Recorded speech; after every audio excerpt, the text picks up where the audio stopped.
This week we talked about New Kingdom law, and we talked about how Jesus takes the old law and he applies it. He talks about how the spirit of this law is in effect and will always be in effect, and it's something that the fulfillment or spirit of the law is a higher standard. How the old law, we could take it and we could work our way around it and we could follow the law without really doing what God wanted us to do. And this new law is written in our hearts, and it's something that we are called to do.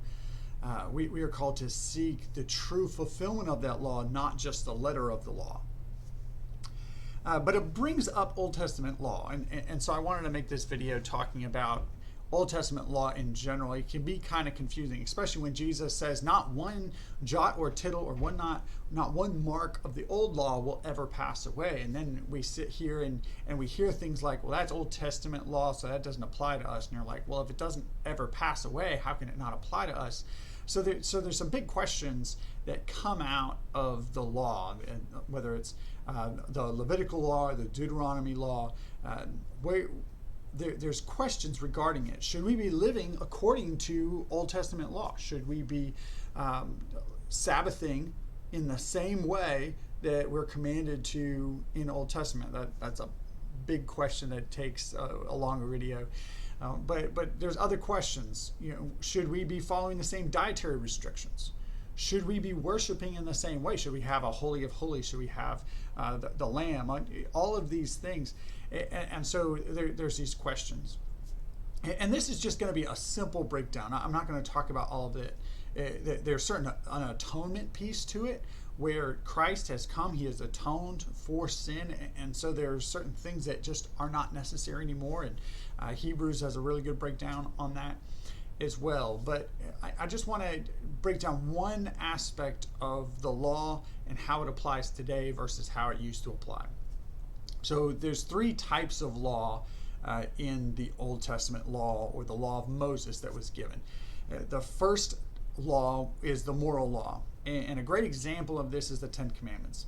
Don't kill, or don't murder, don't commit adultery, honor your father and mother, don't take the Lord's name in vain, don't be idolatrous. This is the moral law, things that you should not do because they are immoral. And then there's the law of Israel. God, through Moses, gave Israel a law that they were supposed to follow. And it talks about what happens when somebody breaks the law and what punishment should happen. And it's a law that would go to a court and have a judge that looks at, just like today's law. We have laws in the state of Louisiana. We have laws in our nation. We have national laws. We have federal laws. And these laws were given by God to Israel. It said, all right, we have a nation of Israel, and they're going to have these national laws. There's another law. So the moral law, the law of Israel, and then the third law is the temple law.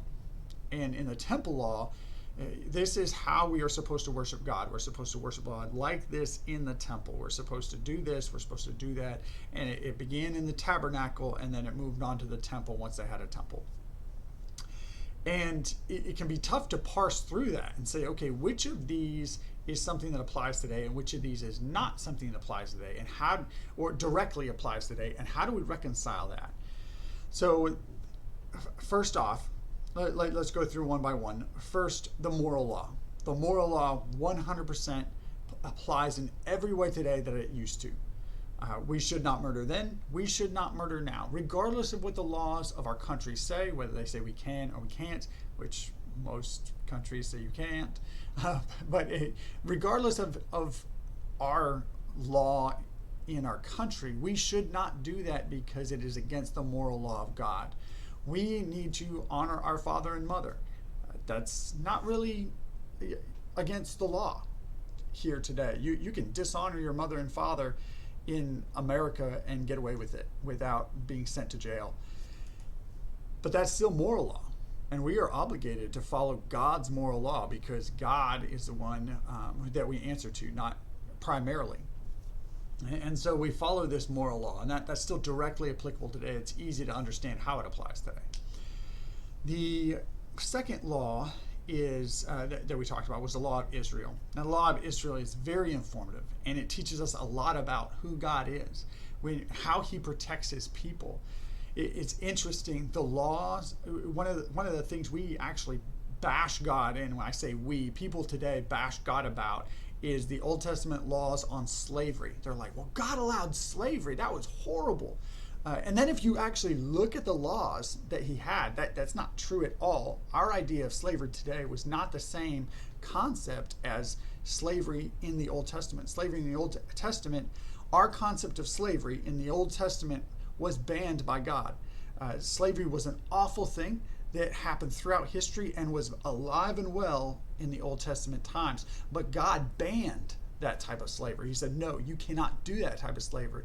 What He called slavery in His law was something very different. And it's something that is more similar to either servanthood or repaying fines, things like that. So if you did something wrong to somebody and you could not pay them, let's say you stole some money from somebody and you were caught and you couldn't pay it back, then you had to serve them, you had to work for them for a certain amount of time in order to pay it back. That's not the same concept of slavery where you lose your personhood to your slave owner. That person didn't own you, you just had to work for them. Now, is that there are other concepts in it too, so I don't want to just pick that part out.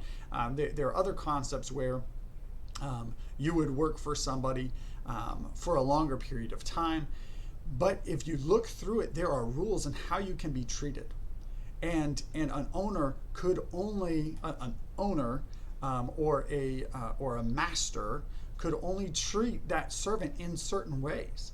They had to, if they actually hurt or beat a servant in a way that was against that law, that the law protected them, they'd actually have to let that servant go free, and that servant would not serve them anymore.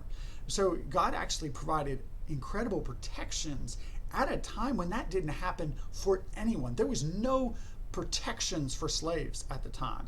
And God, throughout the whole concept of slavery, some of the terminology is the same, and created this new idea of protected servanthood, where people's personage was protected and honored.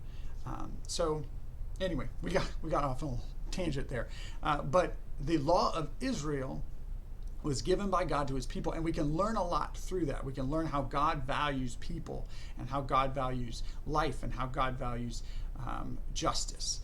From those things. However, the law itself isn't directly applicable today. We do no longer have the same nation of Israel today as we do back then, and I'm not in it. Even if you wanted to say, oh, this nation's the same, which it's not really, but if it was one for one swap, the current nation of Israel for the previous nation of Israel, I don't live there. So I'm not subject to those laws. I'm subject to the laws of my nation. And so even though we can learn a lot about God and apply those principles to today, the law itself is not directly applicable today. The third one is the temple law. And this is similar. Again, there are many things in the temple law that we can learn from reading it and applying it, understanding the principles of God, understanding more about God, and applying it today. Just the holiness of God and how God was treated, the reverence that God demanded from His people then, we should still provide that reverence. Just because we have the atonement of Christ and thus are not, we don't come before God as guilty of sin. Instead, we come before God with the innocence of Jesus upon us. So even though we do that, we should still have that same holiness and reverence. Those principles we should still apply today. However, we do not need to worship God in that exact same way. Why? We no longer have the tabernacle or the temple. So just as we don't have the same law of Israel today because we no longer have the nation of Israel today, and we're not part of it, the same is true in the temple. We do not worship God in the temple. Jesus made that clear when He meets the woman at the well there in John. And He talks to her and He says, there will be a time coming where you're not going to worship in this mountain, you're not going to worship in Jerusalem, everyone will worship in spirit and in truth. And that is the time that we are in today. We no longer have a temple to go worship at. We do gather in churches, but we know that the Spirit of God is there only because the people of God are there. When the people of God leave, it is not a temple of God, rather it is a building with which we gather. And so I just wanted to break those three laws down. When Jesus says, okay, I came to fulfill the law, he actually uses examples from some of these different laws in the Old Testament. And he says, well, here is what we know. Here is how to apply it. Here is how we fulfill the spirit of that law rather than just the letter of that law. And so he says, hey, let's stop worrying about the law says X, Y, and Z, and instead say, I'm going to follow God. When God says, don't murder, what he really means is love. Like, don't hate. You need to reconcile with others. Versus, oh, well, I can't murder, but I can beat them really badly. And as long as they don't die, then I'm good. Like, that's not what God's saying. And so, anyway, that's, again, out of the purview of this video. The purview of this video is just talk about those different laws and how they apply today. And as we read them, we need to look for those principles of who God is and apply them today. But we don't follow the same laws in the same way.